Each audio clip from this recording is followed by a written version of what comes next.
Soy Clara Riveros y esto es De Ida y Vuelta. De Ida y Vuelta es un espacio dedicado al análisis político donde nos proponemos debatir, comentar y reflexionar diferentes temas de interés global y regional. De Ida y Vuelta es un programa producido por Algrano Press de Fundamedios. Hoy vamos a hablar de Brasil y de la gestión del presidente Bolsonaro. Tenemos tres invitados que nos acompañan desde Sao Paulo, Buenos Aires y Madrid para analizar esta gestión que lleva año y medio. Tenemos a Rafael Mantovani, él es sociólogo, doctor por la Universidad de Sao Paulo, ha tenido intercambio en el Departamento de Historia de la Ciencia en Harvard, hizo su postdoctorado en la Facultad de Salud Pública de la Universidad de Sao Paulo, ha publicado algunos libros, artículos y capítulos de libros, en su mayoría respecto de la historia de la medicina y la salud pública, además de artículos en prensa nacional e internacional. Rafael, muchas gracias por acompañarnos. Perdona, no fui capaz de pronunciar el nombre de tu libro. Es un placer tenerte con nosotros esta tarde. Un gusto estar aquí con ustedes. Gracias. Tenemos a Juan Pablo Lolé. Él es abogado, es internacionalista, diplomático y académico. Ha sido embajador de la Argentina ante la República Federativa de Brasil entre 2003 y 2010. Anteriormente fue embajador en España y también ante la Organización de Estados Americanos. Ha trabajado tanto en el sector público como en el sector privado y a menudo lo vemos participando en diferentes medios de comunicación de la Argentina como analista en las relaciones de Brasil y Argentina. El ex embajador Lolé es director del Centro de Estudios Políticos Estratégicos Internacionales, CPI. Gracias, embajador Lolé, por acompañarnos esta tarde. Es un placer saludarlo. Muchas gracias, Clara, por la invitación y un gusto de saludar a los colegas que están en este programa. Gracias, embajador. Tenemos a nuestro tercer invitado. Él está en Madrid. Carlos Malamud es doctor en historia. Él es investigador principal de América Latina en el Real Instituto Elcano y catedrático de Historia de América Latina en la UNED. Su trabajo se centra en las relaciones España-América Latina, las relaciones Europa-América Latina, los procesos de integración regional y la situación política y económica del continente. Ha publicado, creo que más de 10 libros como autor principal en coautoría. Algunas de sus obras más notables son Historia de América y también Populismo Latino de hoy y de siempre. El profesor Malamud escribe y participa en diferentes medios de comunicación de España y de América Latina. Profesor Malamud, buenas tardes, bienvenido. Hola, muy buenas tardes y es un gusto estar aquí. Muchas gracias por acompañarnos. Pues vamos a comenzar con nuestro primer bloque en el que vamos a hablar de los factores que hicieron posible el ascenso de Jair Mesías Bolsonaro, pero antes voy a ofrecer algunos datos sobre el mandatario.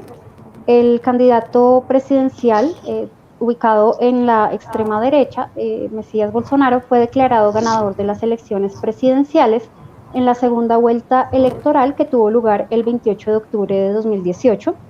Ese día, Fernando Haddad, el candidato presidencial del Partido de los Trabajadores, aceptó la derrota y agradeció a los más de 45 millones de votos. Él expresó que la mayoría tenía otro proyecto en Brasil y pues esta mayoría merecía respeto. El candidato vencedor, hay que recordar que había sido herido en uno de sus mítines en el mes de septiembre.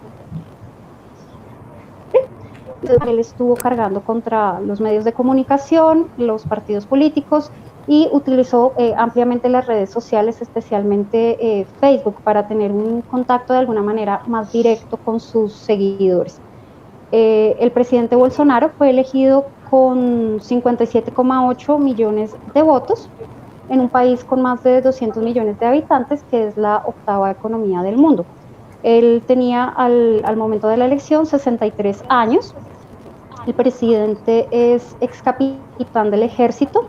Se le ha dicho que es nostálgico de la dictadura militar. Ha sido legislador en 7 ocasiones, casi 30 años. Es el mandatario número 38 de la República y se presentó de alguna manera como el salvador del país en un momento en que el país estaba mostrando agotamiento por diferentes factores. En su primer discurso como presidente el 1 de enero de 2019, él dijo: me presento ante todos ustedes en este día como el día en que el pueblo empezó a liberarse del socialismo, a liberarse de la inversión de valores, del gigantismo estatal y de lo políticamente correcto. Parecería algo así como un populismo de extrema derecha para combatir los populismos de izquierda. Bueno, vamos a dar paso al profesor Carlos Malamud, que nos va a explicar los factores que hicieron posible el ascenso del presidente Bolsonaro en Brasil. Bueno, básicamente la presencia de Bolsonaro en Brasil y su éxito electoral se debe a un profundo rechazo de los gobiernos del PT. Hubo dos primeros gobiernos de Lula, seguidos de otros dos de Dilma Rousseff. El segundo mandato fue interrumpido por un impeachment, un juicio político llevado a cabo por el Parlamento brasileño, pero la sensación en la calle era de hastío, de cansancio, primero después de tanto tiempo sin alternancia en el poder, y segundo, sobre todo, por la extensión de la corrupción. Ahí tenemos el caso Lavallato vinculado a la empresa constructora Odebrecht, un caso de corrupción que afectó a centros neurálgicos del poder en Brasil, como la empresa petrolera nacional Petrobras, pero que también se extendió como un cáncer por todo el continente latinoamericano. Ya las protestas de estudiantes y otros sectores de la población a finales del segundo mandato de Dilma Rousseff, antes de ser interrumpido, pues nos estaban dando algunas señales de ese descontento popular, pero sobre todo, insisto en mi idea inicial, ¿no? Es decir, Bolsonaro llega al poder como una fuerte respuesta al descontento contra el PT, contra Lula y contra lo que había significado esos 10 años en el gobierno, ¿no? Gracias, profesor Malamud, y quiero dar paso al embajador Lolé, porque él estuvo, entiendo, unos 8 años en Brasil como embajador de la Argentina, y en Argentina se sigue mucho todo lo que ocurre en Brasil, puesto que es un socio estratégico y un vecino muy importante de la Argentina. Embajador, ¿cuál es su mirada acerca del contexto brasileño que hizo posible el ascenso del presidente Bolsonaro? Bueno, en primer lugar, hay que destacar que Bolsonaro formaba parte en la política de Brasil, lo que ellos en Brasil denominan el bajo clero, que es un diputado que figuraba entre cientos de diputados sin ningún destaque importante. Y toda su campaña fue una campaña que prácticamente la hizo la opinión pública, los medios de comunicación, y haber recibido una puñalada que le impidió hacer campaña hasta el final. Comparto lo que dijo el profesor Malamud, que había un hastío en Brasil, muchos años de mismo gobierno, un impeachment, la corrupción jugó un factor y muy importante, y yo agregaría uno más, que es la seguridad. Bolsonaro hizo un discurso durante su campaña muy anti-PT, no hubo muchas propuestas, y creo que la diferencia de casi los 15 puntos de la elección son un reflejo claro de la crisis de los partidos políticos tradicionales en Brasil. Ese es para mí. Gracias, embajador Lolé. Y quiero preguntarle a Rafael, que se encuentra en Sao Paulo. Rafael, ¿estás con nosotros?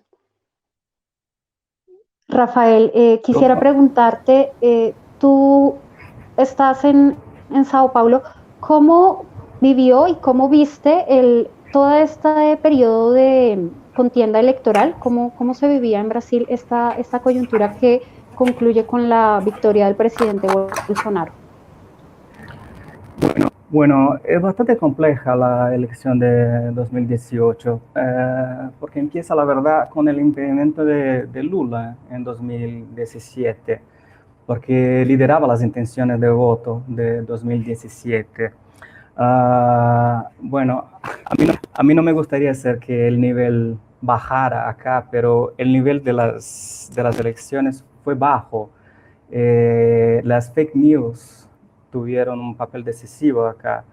Cosas como lo que se llamó acá de mamadera de piroca, perdónenme por las expresiones, pero sería en castellano como mamadera de verga, biberón de polla, y eso se divulgó acá en WhatsApp, así como el kit gay, cosas que yo les puedo explicar que no sé si se conocen en el exterior, pero Fernando Haddad, cuando fue ministro de la Educación, Lula y también de Dilma, creó una cartilla escolar para distribuir en las escuelas, que era un kit contra la homofobia.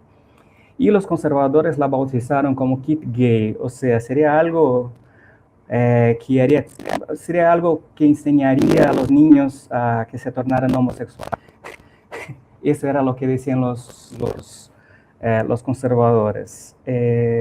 Y entonces, eso fue gran parte de la campaña acá. Las familias tuvieron un gran papel, además de la violencia, y como ustedes dijeron, usted dijo, Clara, sobre las declaraciones de Bolsonaro, la violencia, yo voy a ametrallar PT, hay que echarlos a los rojos de Brasil, nunca fue de unión, siempre fue de marcar bien quién eran los enemigos para destruir, siempre fue un discurso de guerra y sigue siendo, él sigue en campaña electoral, digamos.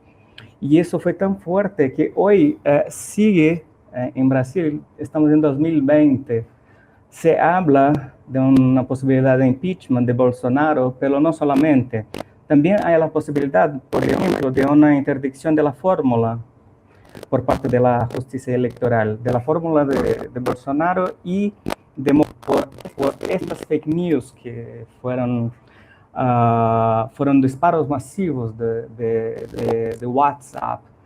Entonces, eso eran cosas que eran dichas en red nacional, o sea, eran mentiras que eran revistas, les preguntaban a Bolsonaro en Red Globo, que era, por ejemplo, en un periodismo nacional más visto, la periodista le decía, no, pero ya sabemos que eso no es verdad, pero no importaba, y eso fue muy importante, así como el cuchillazo que él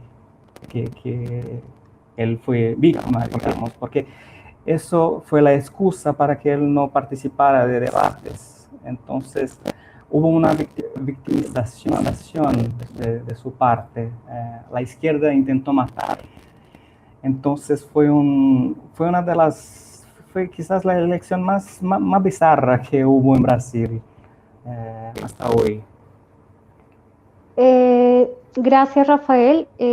Tenemos, sí, por un lado, toda esta confluencia de factores de un agotamiento con los gobiernos del PT por la corrupción, como explicaban nuestros otros invitados, pero también como una campaña con muchas fake news que surtió un efecto pues que permitió finalmente la victoria de Bolsonaro. Voy a pasar contigo a nuestro segundo bloque porque justamente tiene que ver con lo que estabas comentando y es el posicionamiento como de los sectores más duros en el gobierno. Tenemos por un lado la creciente presencia militar en un gobierno civil. Hay unos 9 ministros, entiendo yo, que hacen parte del establecimiento militar o que han hecho parte del establecimiento militar. El vicepresidente también pues, proviene de las Fuerzas Armadas. Y teníamos que de 2018 a 2020 ha habido un incremento de 122% en la presencia militar militares en el gobierno desempeñando diferentes cargos. Esto significa que de 2.765 militares hay unos 6.157 en la actualidad. Esto genera pues algunas alarmas, son muy evidentes. Quería preguntarte, ¿cómo ves esto? Porque algunos analistas han planteado que hay como una apuesta conservadora de largo plazo, de largo aliento, que busca influir mucho en el tema cultural y educativo, pues que va a tener unos efectos adversos en el largo plazo para la sociedad brasileña. ¿Cómo ves esto? Seguramente sí, pero más que todo es la retribución por lo que hicieron las iglesias evangélicas acá. Gran parte del éxito electoral de Bolsonaro se debe a ellas. Desde el principio tenemos acá a Damares Alves de Oliveira. Ella está en el Ministerio de los Derechos Humanos. Lo que es un grave problema acá. Hubo la reunión ministerial del 22 de abril.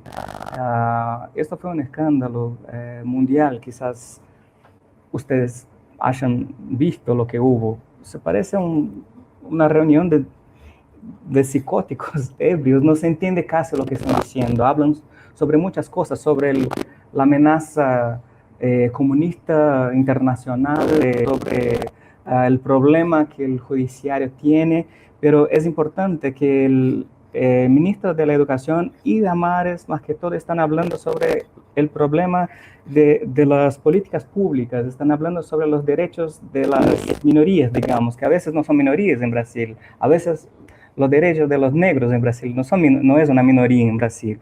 Pero bueno, entonces están ahí preocupados. Damares es la ministra de los Derechos Humanos, que es defender el derecho humano de la familia cristiana. La preocupación es con los derechos humanos, o sea, acabar, la verdad, con los derechos de los gitanos. Ellos hablan 2-3 veces de los gitanos, de los indígenas. Ella reclama, habla de las feministas, quiere calar las feministas. O sea, se trata, y eso es un discurso bastante común de Bolsonaro, de incorporar al indígena, al autóctone de Brasil, en los modos de vida del brasilero urbano.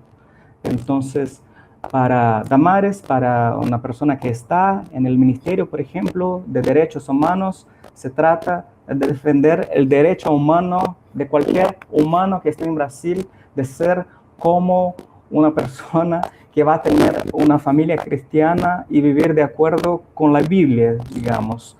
Entonces, es un discurso básicamente que es una negación al derecho a la posibilidad de vivir su propia cultura, en su espacio, en su territorio. Y de ahí vienen todos estos problemas que tenemos de ataques en las reservas de indígenas, quilombolas. No sé si quilombolas es un término que es común para los hispanohablantes. Las quilombolas, reserva para los descendientes de esclavizados en Brasil.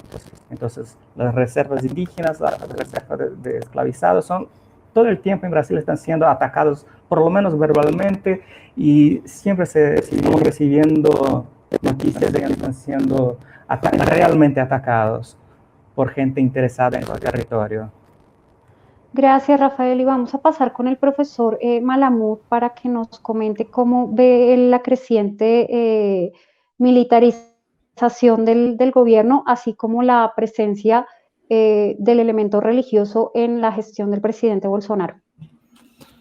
Bueno, es un lugar ya común, un tópico, decir que Bolsonaro en su ascenso al poder se apoyó en las 3B, 3 grupos ejemplificados por la Biblia, el buey y la bala. Es decir, la Biblia supone el llamado a las iglesias evangélicas, la bala a los grupos favorables a una política de mano dura en la lucha contra el crimen, y el buey los sectores vinculados a la industria ganadera y exportadora, ¿no? Pero también no hay que olvidar que el elemento que terminó decidiendo la elección a favor de Bolsonaro fue el fichaje de Guedes como potencial ministro de Economía, lo que le granjeó un apoyo muy claro de la alta burguesía y de los sectores financieros brasileños, sin los cuales hubiera sido muy complicado que hubiera ganado la elección, porque más allá de esas apelaciones al conservadurismo, su agenda valórica es una agenda básicamente moral inspirada por, como decía Rafael, por las iglesias evangélicas, ¿no? Dentro del gobierno hay distintas líneas. Una es la de los sectores más radicales, más radicalizados, bolsonaristas.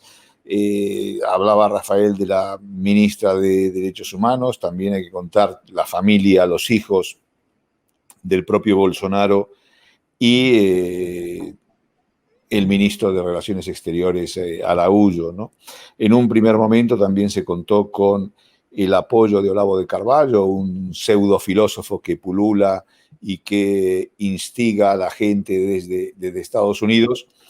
Pero otro grupo importante es el de los militares que están en el gobierno y, como bien señalabas, Clara, tienen un protagonismo importante. Ahora bien, yo no pondría demasiado el foco en el riesgo de militarización de la política brasileña. Primero, porque hasta ahora los pesos y contrapesos, las instituciones brasileñas han funcionado de un modo eficaz, tanto la justicia como el Parlamento, y en ese sentido es una garantía. Y segundo, porque en este gobierno tan, podríamos decir, enloquecido de alguna manera, y la postura contra el COVID-19, contra la pandemia y ese negacionismo sistemático así lo atestigua, frente a ese grado de cierta enajenación, pues los militares ponen una cierta racionalidad,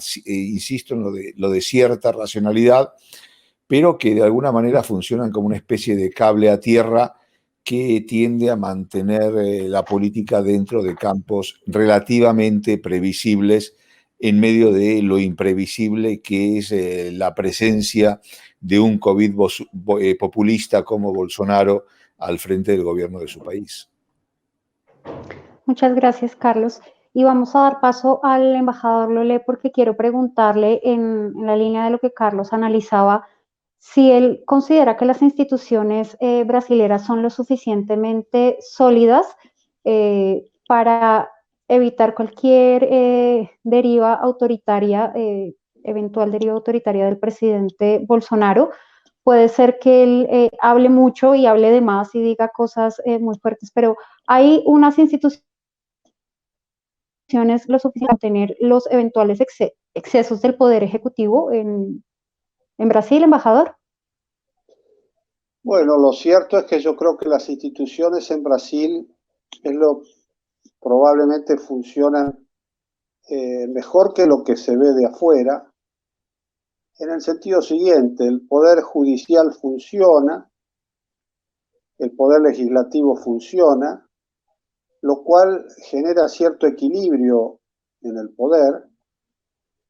También es cierto que parte de la política se ha judicializado en Brasil, lo cual hace que haya críticas al Poder Judicial. Eso viene fundamentalmente en la relación del PT con el Poder Judicial, en razón de haber sido inhabilitado Lula por Moro, que luego es ratificado en segunda instancia, y finalmente el Supremo Tribunal confirma que hay que cubrir la prisión preventiva en las condiciones que la cumplió Lula. Y finalmente, electo Bolsonaro, esta situación toma un cariz político superior, porque el ministro de Justicia es Moro, y las dificultades de relación que ha tenido el presidente Bolsonaro con diferentes ministros también incluyó a Moro, y Moro dimitió, lo cual complejiza mucho entender cómo están funcionando las instituciones. Pero desde adentro de Brasil uno ve que funcionan mejor de lo que funcionan afuera. ¿Por qué? Porque yo diría hay un sistema institucional a la manera brasileña, lo cual no es fácil de entender si uno lo mira con una perspectiva de otro tipo de institucionalidades en otros países. Respecto de los militares, es cierto que hay 9 militares, pero los militares en Brasil, a diferencia de la Argentina, han sido en algún sentido un poder moderador de los conflictos, y yo creo que ese es el rol un poco que están cumpliendo. Da la impresión que los militares, cuando Bolsonaro se excede en alguna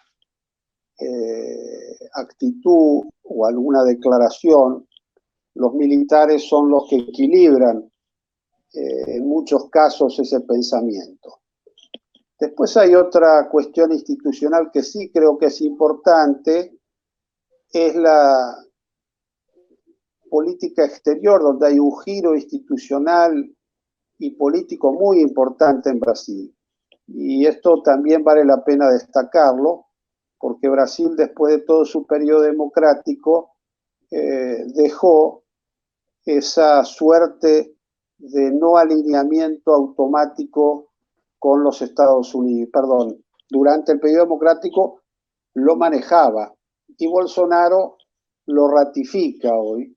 Hay un alineamiento definitivo y hoy lo estará repensando en función de las encuestas que hay hoy entre Trump y Biden.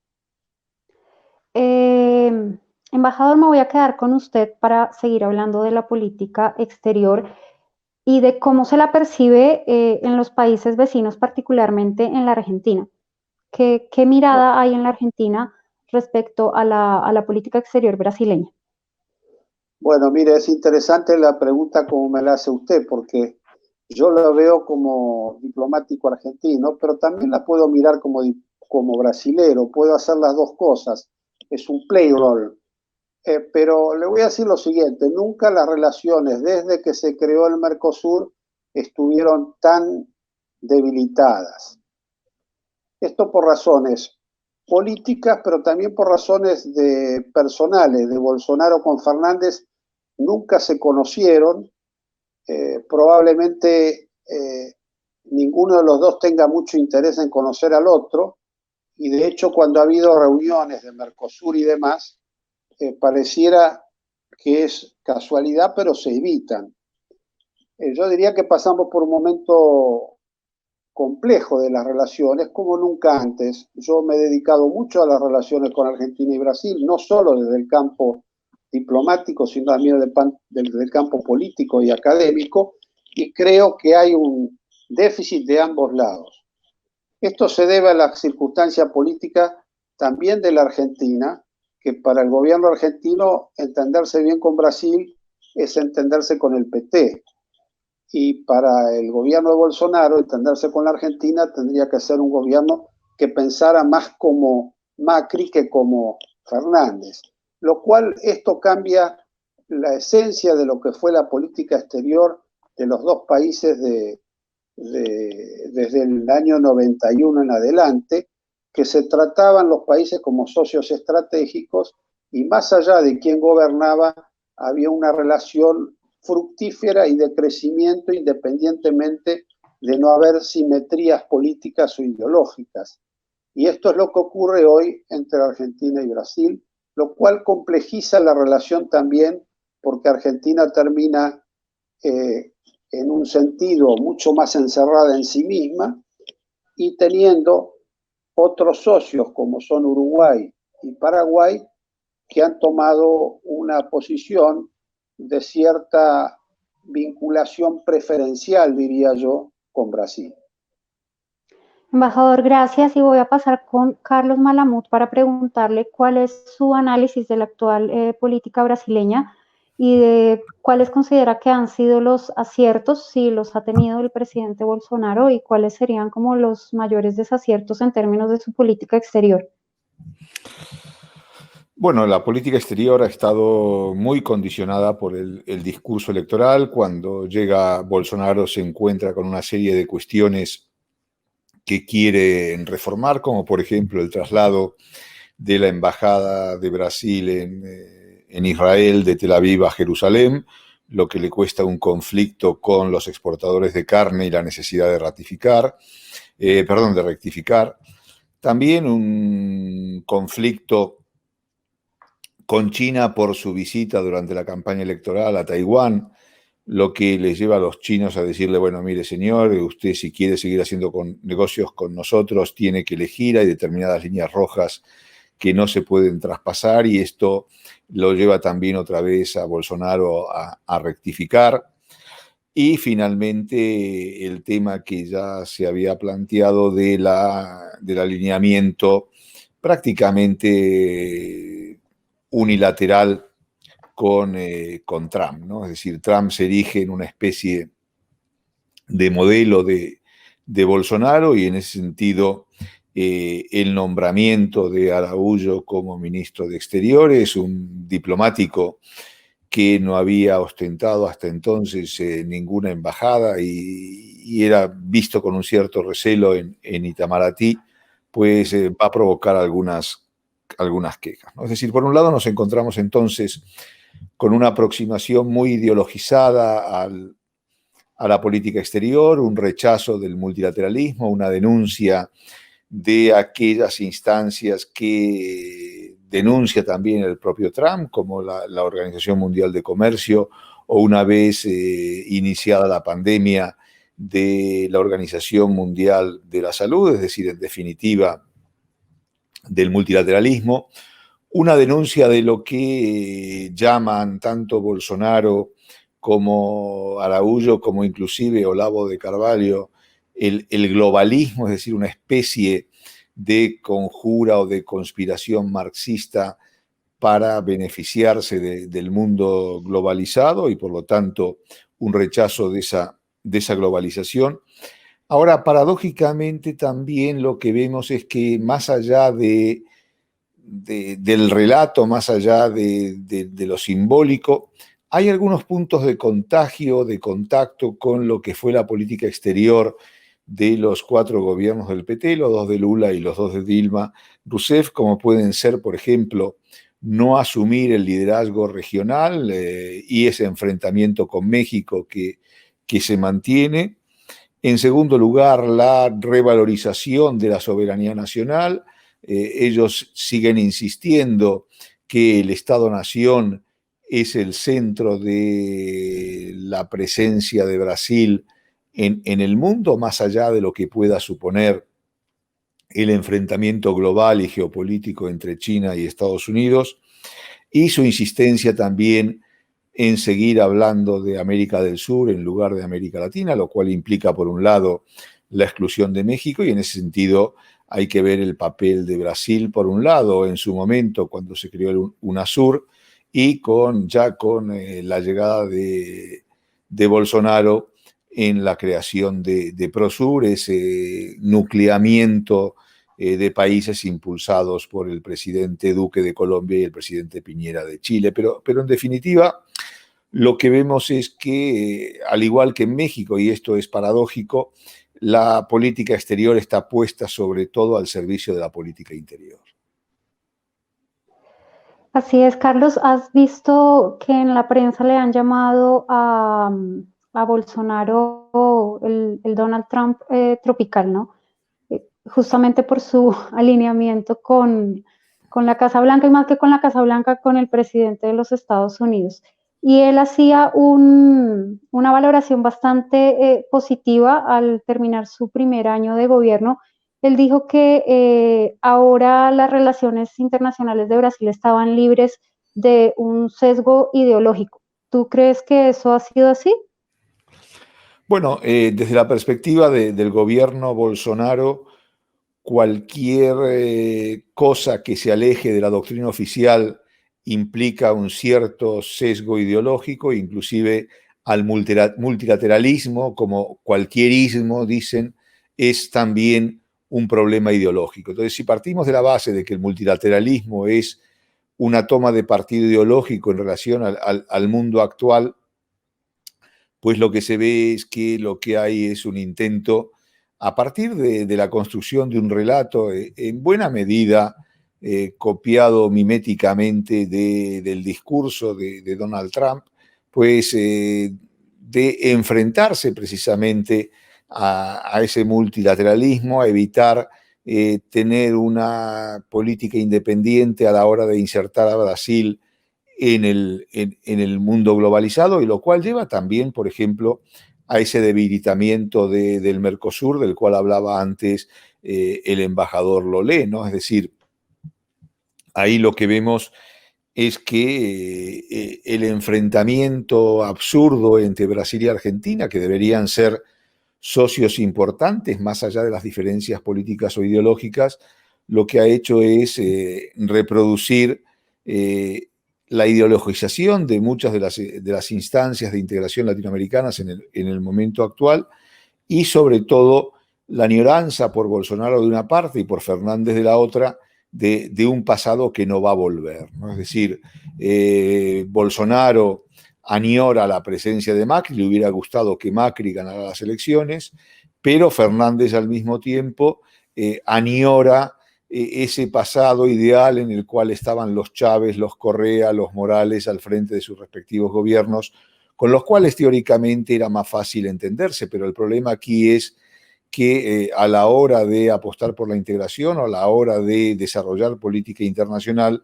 el problema no es tanto con quién simpatizo yo, con quién tengo más afinidades, sino la defensa de los intereses nacionales. Gracias, Carlos. Voy a pasar con Rafael porque me gustaría preguntarle qué opinión tienen en Brasil respecto a las líneas generales de la política exterior del presidente Bolsonaro.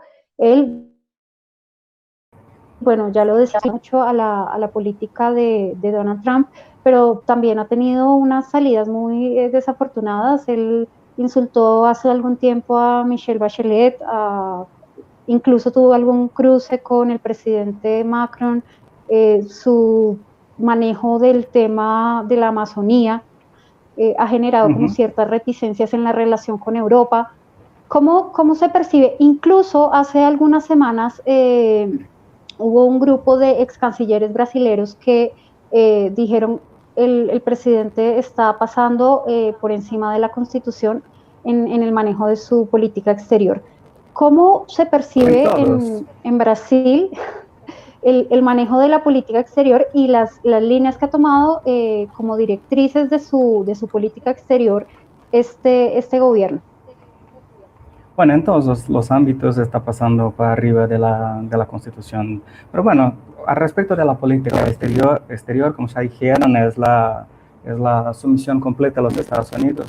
Incluso ya le dijo a Trump, I love you, una de las veces que lo encontró.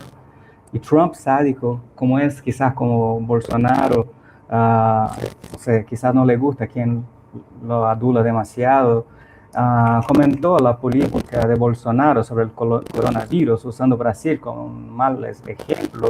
Entonces, y bueno, fue un... Y Bolsonaro hay problemas con eso, cuando tiene noticias, o sea tiene Trump como el personaje que él tiene como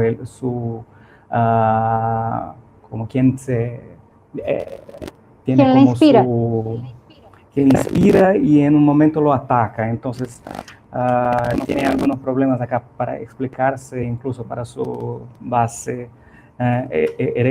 electoral. Pero los problemas en la política exterior no vienen solamente del presidente y del ministro de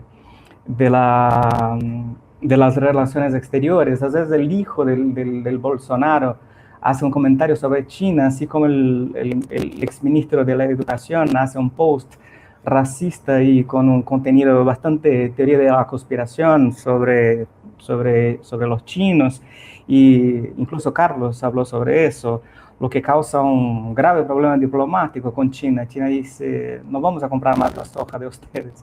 Y incluso la industria agro tiene problema, que es uno de los pilares de apoyo a Bolsonaro. Y de la Amazonía también, porque no tiene absolutamente ningún compromiso con la preservación del ambiente. La grabación de la reunión del 22 de abril lo mostró Ricardo Salles diciendo con todas las letras, tenemos que aprovechar la crisis del coronavirus para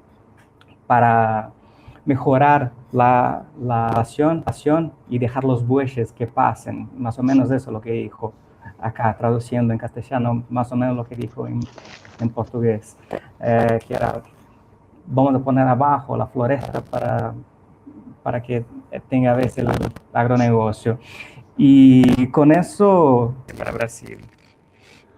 Voy a pasar con Carlos Malamud para nuestro último bloque, en el que quisiera preguntarles a los tres acerca de las perspectivas y de las perspectivas para Brasil en este futuro próximo y del futuro del modelo Bolsonaro. Todavía quedan algunos años de gestión al presidente. ¿Cómo ves que va a continuar esta gestión y sobre todo cómo se la ve desde Europa? Bueno, cuando estalla la pandemia del COVID-19, Bolsonaro, que ya está con el chip puesto en su probable reelección y por lo tanto actuando en clave electoral, comienza a negar sistemáticamente la pandemia porque lo que él trata de evitar es tomar algunas medidas que impliquen el confinamiento y sobre todo la parálisis económica, ¿no? Es decir, parálisis económica que puede implicarle una pérdida importante de apoyos de cara a la próxima elección, pero lo que sí es cierto es que el resultado de Brasil en la lucha contra la pandemia ha sido absolutamente desastroso, absolutamente humillante. La controversia entre los gobernadores y los alcaldes de las principales ciudades con el presidente, la controversia con el ministro de Sanidad. Recordemos que en este momento no hay una gestión profesional de la sanidad brasileña. Va a terminar, yo creo, pasándole factura a Bolsonaro.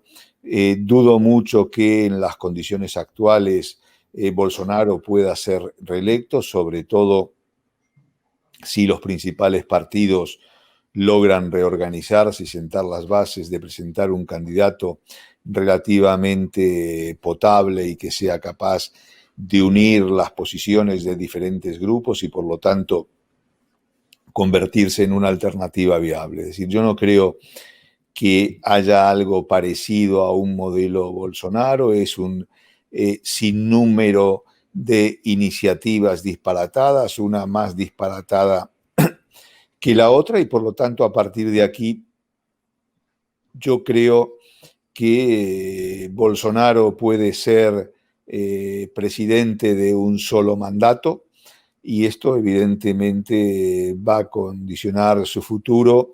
Veremos cómo sale Brasil de la pandemia del COVID-19, del coronavirus, y en ese sentido la reconstrucción va a ser clave. El tamaño de la hecatombe económica y sobre todo la magnitud de las pérdidas humanas que está pasando el país también van a ser sumamente claves, ¿no?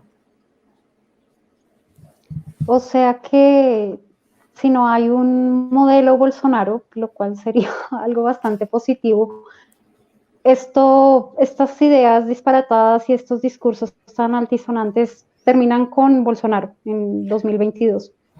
Es lo que me gustaría. Ahora, también es cierto que la política es bastante impredecible. Lo hemos visto en Estados Unidos con la elección de Trump, lo hemos visto en Gran Bretaña con la elección de Boris Johnson o en Filipinas con Duterte, es decir, y en el propio Brasil con Bolsonaro, ¿no? Es decir, el margen de maniobra y la capacidad de acción de los populistas de todo signo, de izquierda, de derecha, de centro, de arriba, de abajo, de donde queramos, pues es inagotable, ¿no? Y lamentablemente muchas veces los ciudadanos, que son los que con su voto tienen que elegir el rumbo de los países, a veces eligen en función de problemas que los atañen de una manera directa e inmediata, en vez de pensar en el medio plazo, en el largo plazo, o con otro tipo de consideraciones, lo cual es, por otro lado, bastante entendible, ¿no? Pero yo me resistiría bastante a hablar del modelo Bolsonaro. Bueno, permitámonos pensar con el deseo estos años. Muchas gracias, Carlos. Ha sido un placer tenerte con nosotros esta tarde. Lo mismo digo, muchas gracias por la invitación y ha sido un gusto. Gracias. Vamos a pasar con el embajador Lolé para preguntarle también en relación con cuáles son las perspectivas de Brasil y el futuro de Bolsonaro, si cree que hay un modelo Bolsonaro o como Carlos tiende a creer que toda esta corriente termina con el gobierno del presidente Bolsonaro. Bueno, lo primero que hay que ver es una cuestión sistémica, ¿no? Es decir, Bolsonaro ganó con 58 millones de votos. La perspectiva que tiene la oposición, que hay una tendencia que todavía no se consolida, es si puede haber una coalición opositora que compita contra Bolsonaro. El poder del Estado siempre es muy fuerte en cualquier elección. Yo creo que el modelo Bolsonaro es un modelo bastante errático con características latinoamericanas, pero también hay modelos populistas del estilo, no de Bolsonaro, pero en Europa, como por ejemplo Orbán en Hungría, el resurgimiento de las derechas populistas en algunos territorios europeos, la alianza entre el PSOE y Podemos en España también es un hecho extraño, sobre todo cómo se va desarrollando. Creo que nos tenemos que acostumbrar en este modelo post-pandémico a cambios institucionales, a cambios de alianzas, a cambios de liderazgos, a negación un poco del otro y construcción de mundos cerrados. American First, dijo Trump, y Biden dice American First, pero que en otras condiciones. Bolsonaro no escapa a esto, lo que probablemente lo enmarca en una geografía y en una cultura diferente. Por otro lado, el sistema dice de que la oposición en Brasil está dividida. Lula hoy no lidera las encuestas como lideraba en su momento. Hay otros actores que pretenden liderar, caso de Ciro Gómez, hay otros también. Pueden surgir nuevos. El PCDB tendrá que reformular su estrategia. Ellos están conversando con el PT, pero de ahí todavía no se ve un líder, salvo que Lula encare el liderazgo, a pesar de que para liderar hoy Brasil hay que tener un nuevo discurso. El PT no ha hecho una autocrítica de sus 2 periodos de gobierno más otro periodo de gobierno más. Esto conlleva que hay también un cansancio de la sociedad, del voto no fiel, digamos, del voto que vota de acuerdo a las circunstancias. La sociedad también se está cansando de Bolsonaro. El manejo de la pandemia no ha sido un éxito en Brasil. Ha habido distorsiones con los gobernadores. A todo eso ahora Bolsonaro lo quiere demostrar de que es la independencia de gobierno que tienen los gobernadores, pero ni siquiera ha habido una coordinación que la gente se viera favorecida por esa coordinación. Entonces hay un poder, para mí, electoral discutido. El PSDB llegó al 5% de los votos, cosa que históricamente nunca había ocurrido, y el PT bajó casi 20 puntos, 15 puntos en la última elección. Habrá que ver qué es lo que ocurre próximamente, cómo evoluciona Bolsonaro después de su COVID-19 y ver qué por ahí Bolsonaro empieza a hacer una campaña totalmente diferente a la que hizo antes y bueno, eso puede modificar un poco el escenario. Yo lo veo difícil, pero las estrategias de campaña hoy pueden hacer de todo, o sea que tampoco hay que extrañarse de eso, ¿no es cierto? Y yo creo que hay un juego que está abierto. Yo no me animaría a decir que Bolsonaro pierde ni que gana, pero tampoco me animaría a decir de que el PT gana en una alianza con otros partidos. Eso está por verse porque los liderazgos no están claros. Embajador, o sea que usted considera que, digamos, en un contexto en que ha bajado drásticamente la popularidad y la favorabilidad del presidente Bolsonaro, él buscaría suavizar un poco su posición y ya no lo vamos a ver tan a la derecha, sino más moderado de pronto de cara a buscar la reelección. Bueno, él de hecho en el Parlamento lo ha hecho una alianza parlamentaria con lo que en Brasil se denomina el Centrón. Y el Centrón son todos los partidos de centro, que en Brasil se habla del fisiologismo, y bueno, que quiere decir que a cada uno le da lo que pide en algún sentido, y bueno, eso lo está haciendo Bolsonaro, o sea que yo creo que ahí hay un espectro de partidos políticos que están viendo a ver cuál es la alternativa que mejor les conviene, y esto está todo en desarrollo, y creo que hay que esperar cómo va a evolucionar eso. Gracias, embajador Lole. Ha sido un gran placer tenerlo esta tarde con nosotros y voy a dar paso a nuestro tercer invitado, a Rafael. Muchas gracias a usted. Gracias, Clara. Gracias, embajador. Rafael, ¿estás con nosotros?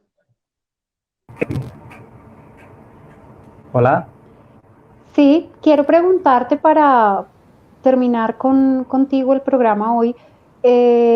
¿Cuáles son las perspectivas para Brasil y cómo ves el futuro de tu país en estos años que queda de la gestión Bolsonaro? Y si crees que hay un modelo Bolsonaro o más bien que al terminar el gobierno de él, todas estas ideas extremas van a quedar atrás. Bueno, yo creo que es importante notar que Bolsonaro, no Bolsonaro, la persona o la figura política no nace de la nada. Es algo que se construyó a los pocos en Brasil. El pensamiento fascista no brotó en el siglo XVIII. El conservadurismo religioso tampoco. El gobierno Bolsonaro es, la verdad, nada más que la institucionalización del fascilero brasilero. La policía brasileña, por ejemplo, antes de Bolsonaro ya era la que más mataba y la más que se moría. Ataques a los indígenas fueron agravados seguramente, pero no podemos olvidar de lo que ya había antes. No podemos tampoco dejar de llevar en cuenta que la cartilla que yo comenté contra la homofobia jamás fue usada. Eso antes de Bolsonaro. O sea, los conservadores ya estaban con algún poder, pero no estaban con el gobierno federal. La novedad ahora que tenemos que decir es que estos sentimientos latentes de una parcela de la sociedad ganaron la elección y el prejuicio está institucionalizado en Brasil. Bueno, la universidad está siendo atacada, mucha gente perdió becas, los estudios de las humanidades, la ciencia, el país es un chiste hoy en día en una mesa de negociación, los derechos de los trabajadores están siendo atacados. Esto es verdad, pero yo no creo que esto todo haya empezado ahora. Yo creo que los progresistas y la izquierda, más que todo, menospreciaron la fuerza de la extrema derecha en Brasil.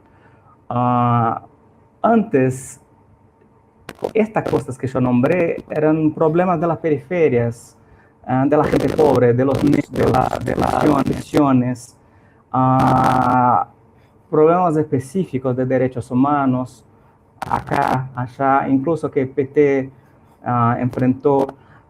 Entonces nos faltó, creo yo, una política efectiva de cambio estructural de la sociedad brasilera. Y, no sé, ahora 30% de la población sigue como base de Jair Bolsonaro, sigue con él. Y otra parte me parece que no está muy cerca de la izquierda, porque como Carlos perdón, Lole, El embajador dijeron, Lole, sí. el embajador Lole dijeron, hubo un desgaste ahí de los partidos de izquierda. Entonces, a mí me parece que así que termine la pandemia, las organizaciones sociales van a tener un papel central en la política nacional de Brasil.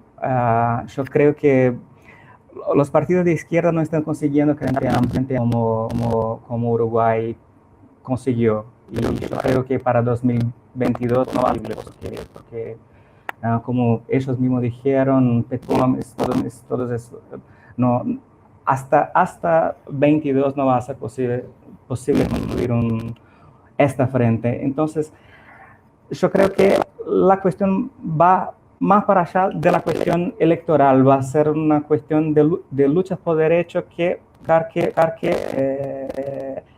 esta política de supervivencia más que todo, y siempre hubo. Se habló ahí sobre las instituciones, que las instituciones no están funcionando en Brasil. Perdón, no estoy de acuerdo, las instituciones en Brasil no están funcionando. Estamos desde siempre en Brasil en un estado de excepción acá. En un país en que se matan las periferias, los negros sin... Acá no hay pena de muerte, ¿sí? Acá se sigue matando y no hay contra a este respecto. Y ahora esta es la política que es defendida por gobernadores que son los presidentes de provincia e incluso el presidente. Un país en que las instituciones democráticas estarían funcionando, ellos no estarían más en estos puestos, ellos estarían detenidos. Entonces, yo creo que el embate político acá va a ser más para allá de la política electoral de 22. Infelizmente, el fascismo mostró su cara en Brasil y ganó las elecciones y probablemente ahora vamos a tener quizás la vuelta de algo acá en 2013, pero ojalá que tenga aprendido algo sobre lo que pasó en aquel momento. La derecha logró conseguir dar un significado simbólico para aquellas reivindicaciones difusas que aquella gente tenía en aquel momento en la calle en 2013. Muchas gracias, Rafael, por tus observaciones. Bueno, se nos ha terminado el tiempo. Gracias a nuestros tres invitados hoy por ayudarnos a comprender un poco lo que está pasando en Brasil. Seguiremos pendientes de lo que ocurre con esta gestión del presidente Bolsonaro. A ustedes gracias por acompañarnos y por seguirnos. No olviden que estamos en Algrano Press en Facebook y en YouTube en el canal de Fundamedios. Muchas gracias y feliz tarde.